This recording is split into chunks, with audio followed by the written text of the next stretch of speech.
diri ya, karena kan anakku tiga-tiganya kan hidup sama aku, besar sama aku, dipelihara dengan baik sama aku. Jadi aku kalau nyebutin nama anak tuh ya sedih karena aku kangen. Saudara, kita menyaksikan bahwa Selante telah disidangkan di Pengadilan Negeri Serang. Kita doakan mudah-mudahan para jaksanya Allah berikan kedatangan sehingga jaksa-jaksa bisa memimpin Selante. Saya memimpin bisa Selante.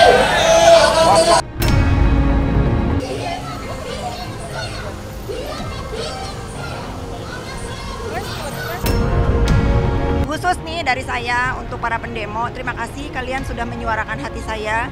Terima kasih juga yang sudah mengkoordinir demonstrasi hari ini, karena sejujurnya hati kamu dan hati aku sama. Aku pun ingin semua masyarakat memantau sekali keadilan sosial bagi seluruh rakyat Indonesia yang terjadi di Nikita. Pokoknya terima kasih, jangan lupa kalau bisa setiap sidang demo. Sebenarnya kasihan ya. Tapi karena mengingat lagi bagaimana dia membuli kita, menghajar kita, dan memasukkan kami ke penjara. ya itu buat kita sekarang yang tadinya kasihan berkurang sedikit kadarnya. Ya. Dan buat kakaknya ya. Neneknya, Oh, nenek pansos. Tadi saya lihat tadi pas selesai sidang, dia berkomentarnya kan seolah-olah pinter banget tuh ya. Jadi gini, jangan pernah bicara masalah kriminalisasi. Berbicara mengenai peliknya kasus yang dialami oleh Nikita Mirzani, kini permasalahan yang turut menyeret namanya sebagai tersangka atas kasus pencemaran nama baik terhadap Dito Mahendra nampaknya terus menimbulkan adanya babak baru yang tersaji dalam lanjutan sidang yang berlangsung di Pengadilan Negeri Serang, Banten. Terkenal akan sosoknya yang terus tegar dikala badai cobaan menerpa, air mata Nikita Mirzani justru tertumpah di saat dirinya menyebutkan ketiga nama anaknya saat membacakan eksepsi di hadapan para majelis hakim. Namun, dikala kesedihan Niki yang sedang terurai jelas, nyatanya sebuah drama di luar persidangan pun baru saja terjadi. Dengan adanya oknum yang kontra dengan Nikita, berkumpul untuk berunjuk rasa agar wanita berusia 36 tahun tersebut dapat menerima ganjaran yang cukup berat atas ulah yang diperbuatnya. Terlepas dari persidangan Nikita yang penuh akan drama, sebuah protes keras akan pengakuan yang disampaikan oleh pihak Niki nampaknya juga menimbulkan protes keras dari ketiga lawan perseteruannya, yakni Indra Tarigan, Isa Zega, serta Tessa Mariska. Merasa jikalau statement yang disampaikan pihak Nikita tidak sesuai dengan kenyataan, Indra Tarigan sontak juga menepis adanya ucapan tindak kriminalisasi yang disampaikan kubu dari Nikita Mirzani. Lantas, seperti apakah kelanjutan ceritanya? Saksikan selengkapnya hanya di Cumikam Indap berikut ini. Hai Cumi Lovers, bersama Cumikam Indap kami sajikan kabar lengkap, mendalam dan akurat dari narasumber terpercaya. Dan jangan lupa untuk like, subscribe dan juga share channel YouTube ini.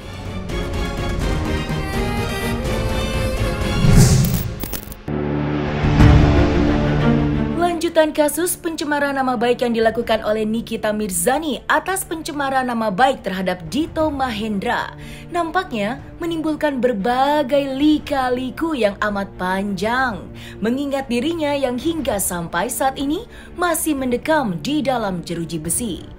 Efek yang dirasakan oleh Nikita akan statusnya sebagai seorang tersangka kini menambah beban pikiran bagi dirinya, mengingat kondisi ketiga anaknya yang menjalani hari-hari tanpa kehadiran sosok sang ibunda tercinta. Nampak sudah tidak kuat menahan rasa rindu itu, air mata Nikita Mirzani pun tertumpah dan membuatnya terbata-bata saat membacakan eksepsi pada sidang lanjutan yang bergulir di Pengadilan Negeri Serang, Banten. Lantas, seperti apakah curahan hati seorang Nikita Mirzani yang harus berpisah dengan sang anak di balik peliknya kasus yang dialami oleh dirinya? Niki semangat!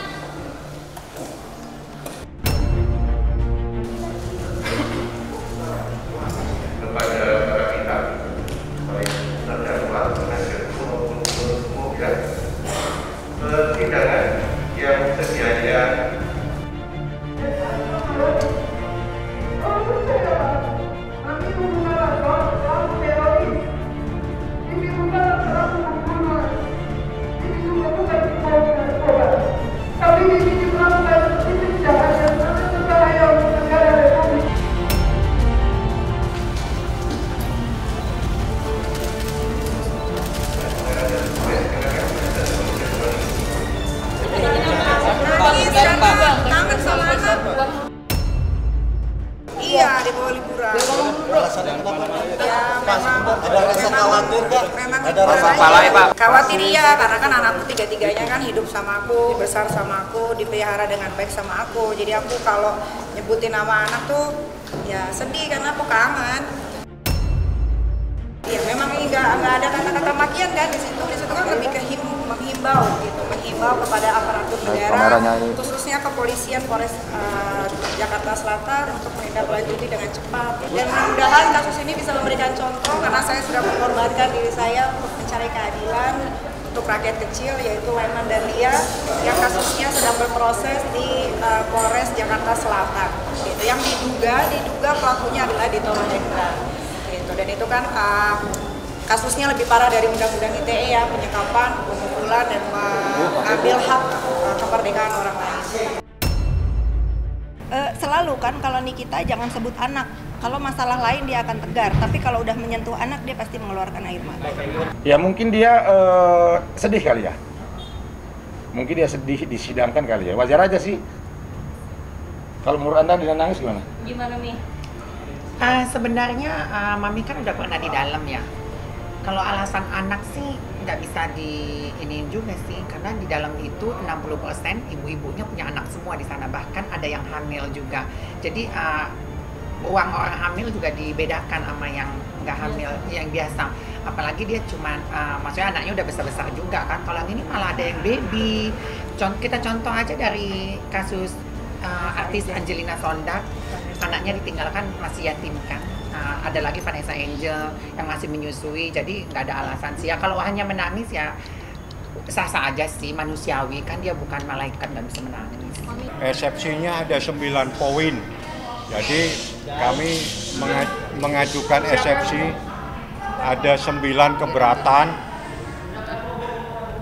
total 88 halaman. Nanti itu lagi diusir dulu tuh, sampah lagi diusir bentar ya. Jadi 88 halaman eksepsinya, ada 9 poin. Yang paling penting dari semua poin itu adalah pertama, seseorang merasa dirugikan tapi lapor dulu. Dia lapor tanggal 16, ruginya baru muncul tanggal 18. Ya, itu yang paling penting. Anda pakai logika saja berpikir semua. Paham, lapor ya? Polisi, baru dimunculkan kerugiannya 2 hari kemudian. Dan ini yang dijadikan dasar Nikita ditahan. Dari semua eksepsi ini yang paling penting, tolong Anda pakai logika semua. Orang melapor tanggal 16, tanggal 18 kerugiannya dibatalkan. Jadi bagaimana dia bisa tahu kalau muncul kerugian? Lapor dulu kerugiannya 2 hari kemudian. Inilah yang dijadikan dasar untuk menahan Nikita, yang penting. Yang kedua, terkait dengan jumlah saksi. Saksi kalau berbicara tentang media sosial, ya, anggotanya Nikita, pengikut Nikita itu jutaan, dan semua ada di Jakarta dan ada di mana-mana. Kalau pakai logika media sosial itu bisa di Jakarta Selatan, bisa di Jakarta Pusat, bisa di mana saja. Ya, jadi tolong jangan ciptakan saksi di dalam persoalan yang begini. Udah lah, kalau ancaman banyak ancaman. Jadi kalau dibicara ancaman, baca pasal kerugiannya. 17.500.000 dimunculkan setelah lapor polisi. Dan itu ada di dakwaan. Lapor tanggal 16, kerugian muncul tanggal 18. Bagaimana dia bisa tahu rugi? Lapor dulu, oh saya lapor 2 hari kemudian nanti rugi. Coba Anda cerna semua, ya. Seperti itu ini kejadiannya semua. Pokoknya intinya begini, Nikita seperti kalian lihat, dia sanggup menghadapi semua resiko hukum yang sedang dia hadapi. Tidak ada yang seperti kalian lihat semua, tidak ada kesedihan apapun yang terpancar dari wajah Nikita. Cuman satu yang harus kalian tegasi tadi, Nikita lagi bicara, keburu harus stop. Nikita mengorbankan dirinya, ingat ya, Nikita mengorbankan dirinya untuk mengikuti proses keadilan yang sedang terjadi di Serang, Banten.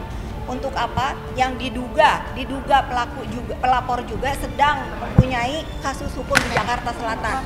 Mudah-mudahan ini menjadi contoh buat aparatur Jakarta Selatan juga untuk segera memproses jika benar laporan saudara Leman adalah perbuatan pelanggar hukum.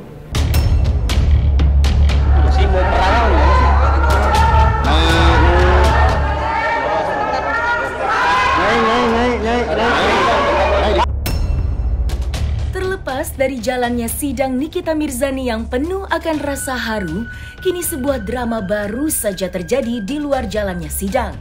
Ya, drama tersebut terjadi lantaran beberapa pendemo turut memenuhi lokasi persidangan dengan membawa sebuah spanduk bertuliskan kata-kata berbau kontra terhadap Nikita. Menganggap bahwasanya hal yang dilakukan Niki adalah kesalahan yang sangat berat, para pendemo pun meminta agar bintang film komik 8 itu mendapatkan ganjaran yang juga berat atas ulahnya.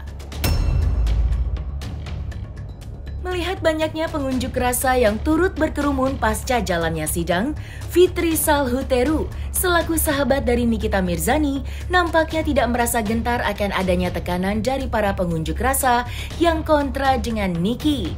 Lantas, seperti apakah kehebohan para pendemo yang memadati Pengadilan Negeri Serang? Dan seperti apa pula jawaban dari Fitri Salhuteru menyikapi adanya hal tersebut? Telah disidangkan di Pengadilan Negeri Serang. Kita doakan mudah-mudahan para jaksanya, Allah berikan kedaulatan sehingga jaksa-jaksa bisa memimpin saya berpikir kalau bisa sampai agar tidak ada kegaduhan kita.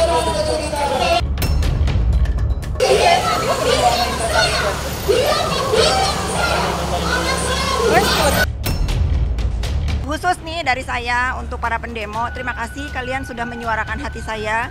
Terima kasih juga yang sudah mengkoordinir demonstrasi hari ini, karena sejujurnya hati kamu dan hati aku sama. Aku pun ingin semua masyarakat memantau sekali keadilan sosial bagi seluruh rakyat Indonesia yang terjadi di Nikita. Pokoknya terima kasih, jangan lupa kalau bisa setiap sidang demo. Dan kalian juga jangan bertanya bagaimana pendapat aku tentang sampah-sampah yang hadir dalam persidangan Nikita. Tentu aku tidak punya pendapat dan tidak punya komentar karena sampah sayang tidak mungkin aku lihat, apalagi aku kutris. Jauh sayang. Di luar sidang terjadi support. Menurut aku support walaupun konteksnya yang disuarakan berbeza, itu nggak apa-apa. Itu menandakan bahwa ada kekhawatiran dari entah siapa, aku nggak tahu. Tapi anyway, terima kasih kalau tujuannya untuk menegakkan hukum. Pendemo-pendemo tadi tujuannya untuk mensupport hakim dan jaksa menegakkan hukum terhadap kita satu suara. Aku pun mau begitu, keadilan sosial bagi seluruh rakyat Indonesia. Terima kasih yang sudah mengakomodir, mengumpulkan para pendemo. Terima kasih untuk kalian yang sudah mendm aku bahwa kalian tidak sudi disuruh orasi atau diajak demo, duitnya aja diambil. Keren, itu baru warga negara Indonesia yang baik. Dan juga para laki-laki pejuang nasi bungkus, ingat kalau besok disuruh demo lagi, honornya minta yang banyak. Jangan cuma beli nasi bungkus. Panas tahu. Merasa jikalau Nikita tengah memainkan drama agar penangguhan penahanannya dikabulkan oleh majelis hakim. Terlebih, Niki yang sempat menangis karena rindu sang anak. Hal itu nyatanya justru membuat Indra Tarigan, Isa Zega, serta Tessa Mariska merasa geram akan proses hukum Nikita yang belum juga menemui kejelasan. Merasa jikalau statement yang disampaikan oleh pihak Nikita tidak sesuai dengan kenyataan, Indra Tarigan sontak juga menepis adanya ucapan tindak kriminalisasi yang disampaikan kubu dari Nikita Mirzani. Selain itu, Indra Tarigan pun membeberkan perkembangan kasusnya dengan Nikita Mirzani yang dianggapnya selama ini mandek dengan menghadirkan sebuah bukti baru yang tentu saja membuka asa untuk menjerat Nikita. Sebenarnya kasihan ya. Tapi karena mengingat lagi bagaimana dia membuli kita, menghajar kita dan memasukkan Mami ke penjara. Ya, Itu buat kita sekarang yang tadinya kasihan berkurang sedikit kadarnya. Emas kali. Iya. Dan buat kakaknya ya. Neneknya, Oh, nenek. nenek pansos. Tadi saya lihat tadi pas selesai sidang, dia berkomentarnya kan seolah-olah pinter banget tuh ya. Jadi gini, jangan pernah bicara masalah kriminalisasi. Jadi dia jangan berkoar-koar kriminalisasi. Nggak boleh seperti itu, karena kamu nggak tahu apa arti kriminalisasi. Jadi mending kamu diam, kalau nggak ngerti hukum. Aku tadi sempat lihat ya, Dek Meldi ya. Nah, nggak apa-apa. Dek Meldi itu dulu waktu Mami dihantam waktu itu, dia sempat support Mami loh. Datang ke kantor saya 3 kali loh. Iya, Dan ngikutin saya ke Polres loh, Betul. ke Polsek loh. Ikut terus. Nanti kalian coba lihat deh di YouTube bagaimana dia membuli waktu itu si Iya. pihak sana. Sebenarnya NM juga harus hati-hati siapa orang yang terdekat sekarang Iya. itu. Jangan sampai ada ular berkepala 2 gitu loh. Iya. Itu aja sih. Kalau pesan saya buat Dek Meldi, kalau kamu nggak ada urusan Dek, mending diam aja Dek, nggak usah ikut-ikutan. Ya kapan lagi Bang mau pansos? Gimana sih iya. Anda? Ada berita bagus di mana kita tinggal Mami besok atau lusa nyerahin handphone. Karena kan Mami pernah jadi manajernya dia. Bukti-bukti percakapan dia ada semua di situ. Jadi statusnya dia nanti kemungkinan minggu ini atau minggu depan udah jadi tersangka atas laporan saya terhadap saudara NM. Waktu dia di BAP katanya dia tidak mengenal saya dan itu bukan Instagram dia dan itu Instagram fansnya dia. Seperti itu. Itu berita bagusnya. Sebenarnya bukan minggu depan sih. Sebenarnya dari setahun lalu udah tersangka, kalau saya tunjukin. 25 Juni Iya, 21 Juni. 21 Juni udah tersangka kan?